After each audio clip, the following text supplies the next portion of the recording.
the biggest advantage that the WNBA has right now is the NCAA funnel. Now, we can go off on a tangent to talk about all the problems that is with the NCAA, but for the women's game and the way that their CBA is set up, having it be mandatory for players to spend 4 years after high school has allowed them to build their brands through the NCAA. And that has been invaluable for the WNBA, right? Because you get that time to see who's coming, who has the star power, right? And now with NIL deals in place, these players are able to even further build their star power while in college. During the Final Four run, every commercial break was either Cooper Flag on the men's side, Paige, or Juju, and that's to have two of the three biggest stars in college basketball be on the women's side. It's huge for the WNBA because you get that brand familiarity, you get that retention, and just get that constant exposure so that now we become connected to these players as they go through their journeys, their highs and lows. They develop a story arc and a narrative that we can attach to ourselves to as either fans of or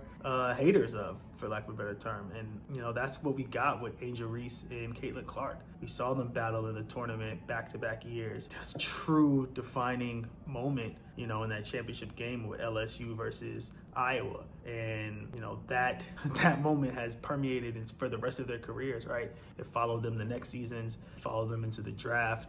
Chicago Sky versus Indiana Fever is still a huge draw for the WNBA ratings-wise and just attention-wise. And the WNBA kind of caught their Larry and Magic moment, which is great. And then coming off of that, we have Paige Beckers coming into the league on a high. And then once Juju comes, she's probably going to be Jordan, right? So you have this great feeder system that almost allows you to stress test your stars, right? See who makes it, see who's marketable, see who people gravitate towards and resonate with. And then they bring all those fans from, frankly, these big schools like UConn and USC. They're bringing that fandom straight to the W. And that is paramount. And that is an advantage that the NBA has frankly lost once they went to the one and done rule. So you're getting fully formed stars, fully developed players coming into your league and competing at a high level from day one.